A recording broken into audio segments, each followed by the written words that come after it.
آپ مجھے کاشف صاحب بتائیے کہ رمضان کی جو یہ استقبال ہے یہ کس طریقے سے ہونا چاہیے، ہم دیکھنے والوں کو سمجھائیں، پڑھائیں، بتائیں۔ اللہ اکبر، کیا ہم اس قابل ہیں بحیثیت انسان کہ استقبال رمضان ہم کر سکیں؟ یہ صرف اللہ کا فضل ہے، اللہ کا کرم ہے جس نے مجھے اور آپ کو اور پچھلے سال سے لے کر اس سال کے درمیان پیدا ہونے والے بچے جو اس رمضان کو پہلی بار دیکھ رہے ہیں ان کے لیے بھی بہت مبارک کی ساتھ ہے، اور وہ لوگ جو پچھلے رمضان سے اس رمضان کے دوران ہم سے بچھڑ گئے ہم ان کو بھی یاد کر رہے ہیں اور اللہ کا شکر ادا کرتے ہیں کہ انہوں نے ہمیں ایسے سانس دیے کہ ہم اس رمضان کی برکتوں سے، اس کے فیوض سے، اس کی وسعتوں سے ہم بہرہ مند ہو سکیں۔ ابھی آپ فرما رہی تھی نور رمضان، تو میرے ذہن میں آ رہا تھا کہ کیا ہم لوگوں کو یہ معلوم ہے کہ رمضان ہے کیا؟ بنیادی طور پر ہم کہتے ہوتے ہیں روزے رکھنے ہیں، رمضان آ گیا ہے۔ میں جو سڑکوں پر ابھی دیکھ کر آیا ہوں، جب میں آ رہا تھا آپ کے پروگرام میں، جب میں صبح جا رہا تھا اپنے آفس اور جب آفس سے واپس آ رہا تھا، تو آپ یقین کیجئے مجھے تو نہیں لگ رہا تھا کہ رمضان وہ ہے جو خود احتسابی سکھاتا ہے، رمضان وہ ہے جو تقویٰ دیتا ہے، رمضان وہ ہے جو رویہ ٹھیک کرتا ہے، رمضان وہ ہے جو کردار میں بہتری لاتا ہے، رمضان وہ ہے جو سنت پر عمل کرواتا ہے، رمضان وہ ہے جو قرآن پڑھنے کی تبلیغ کرتا ہے، رمضان وہ ہے جو مہنگائی پر کنٹرول کرنے کی بات کرتا ہے، رمضان وہ ہے جو جذبات پر کنٹرول کرنے کی بات کرتا ہے، رمضان وہ ہے جو دوسرے کے لیے قربانی دینے کی بات کرتا ہے، رمضان وہ ہے جو اچھے الفاظ ادا کرنے کی تبلیغ کرتا ہے۔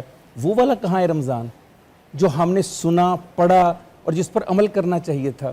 یہ کون سا رمضان ہے کہ آپ سڑکوں پر پہلے سے زیادہ رش کر دیں، آپ لڑنا شروع کر دیں، آپ چیزیں مہنگی کر دیں؟ ابھی آپ فرما رہی تھی، باہر کی آپ مثال دے رہی تھیں، کتنی حیران کن بات ہے اور کتنی دکھ کی بات ہے کہ وہ جو غریبوں کے لیے ایک مہینہ دیا مساوات محمدی کیمپ کی، کہ امیر اور غریب برابر ایک ہی ٹائم کے اوپر روزے میں سحری کرے گا اور اسی ٹائم کے اوپر افطاری کرے گا، آپ نے اس کے اندر فرق اس طرح سے ڈالا کہ غریب بندہ آج مکمل پورے سال روزے رکھتا ہے مگر رمضان میں روزے نہیں رکھ سکتا۔ آپ کو پتہ ہے کیوں؟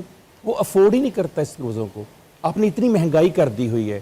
تو رمضان جو تھا وہ ایک رسم کے طور پر نہیں نبھانا، رمضان کو ایک انصاف کے طور پر نبھانا ہے، خود احتسابی کرنی ہے، نظام قائم کرنا ہے۔ تو یہ دیکھ رہے ہوتے ہیں نا کہ اگر ہم کسی کو فون بھی کریں، کسی سے ملنے بھی جائیں یا کسی سے بات کریں، موسٹلی ہمارے گھروں کا بھی عالم یہی ہوتا ہے، سچ بولنا چاہیے، اللہ کو جان دینی ہے، کہ رمضان میں بس یہ فکر فاقہ ہوتا ہے کہ شام کو ہم نے کیا کھانا ہے، افطار میں ہمارے لیے کیا ہوگا، ہم نے کیا بنانا ہے، اچھا یہ بھی بنا لو، وہ بھی بنا لو، او مائی گاڈ رمضان، یہ بھی کھائیں گے۔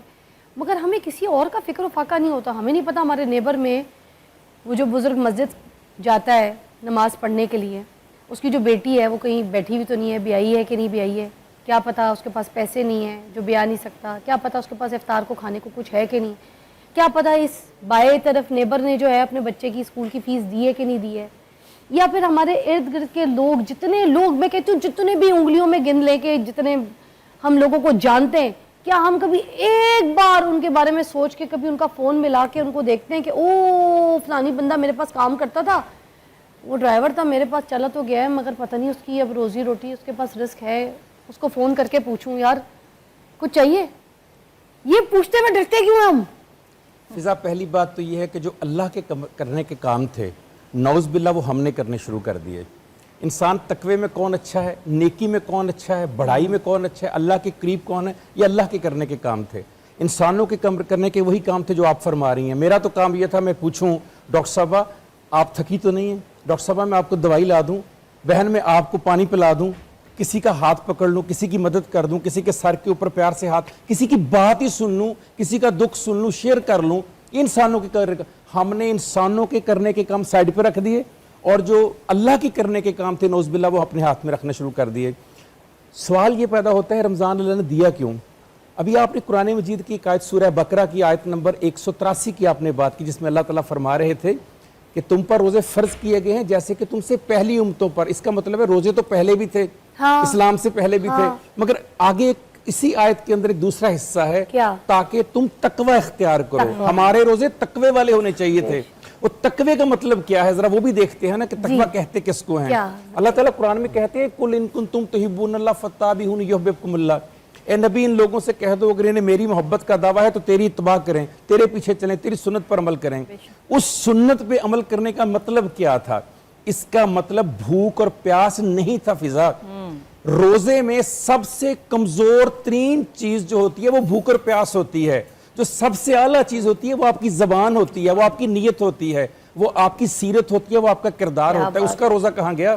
بے شک. اچھا جی, ہم بات کرتے رہیں گے, یہ گفتگو جاری رہے گی. صرف ٹی وی سیٹلائٹ کے لیے ہماری بریک ہے. ناظرین جو سوشل میڈیا پہ ہمیں دیکھ رہے ہیں, ہم ان کے لیے ابھی لائیو ہی ہیں.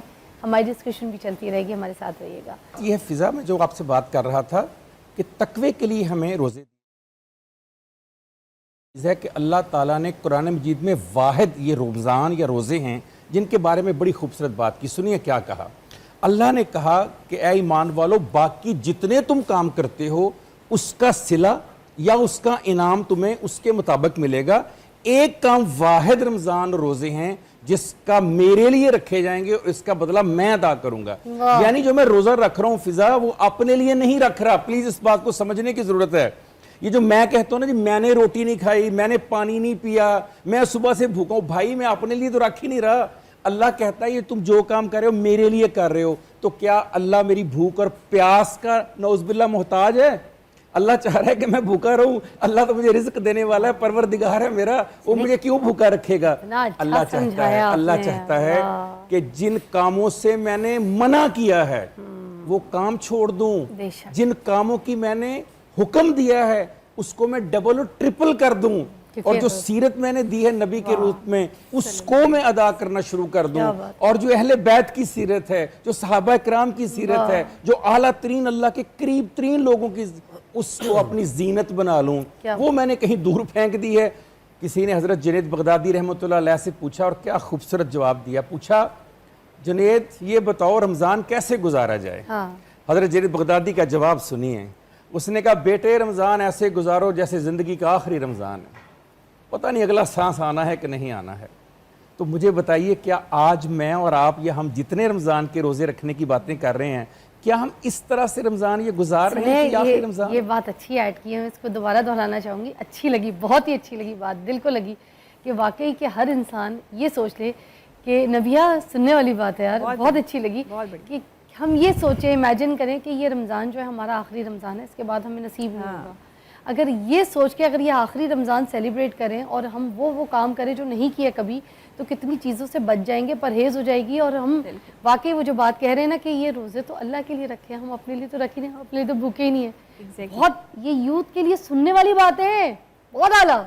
کیا کہیں گی آپ آگے؟ میں آگے ڈاکٹر صاحب کی بات کو کنٹینیو کروں گی. میں یہ سمجھتی ہوں کہ اس وقت میں یہ کہتی ہوں کہ اگلے لمحے کا بھروسہ نہیں ہے. اور میں ہی نہیں کہتی, یہ حقیقت ہے کہ اگلے لمحے کا اگر بھروسہ نہیں ہے تو پھر آپ اگر اپنی زندگی بھی اسی جو ہے وہ پوائنٹ پہ جئیں کہ ہمیں اگلی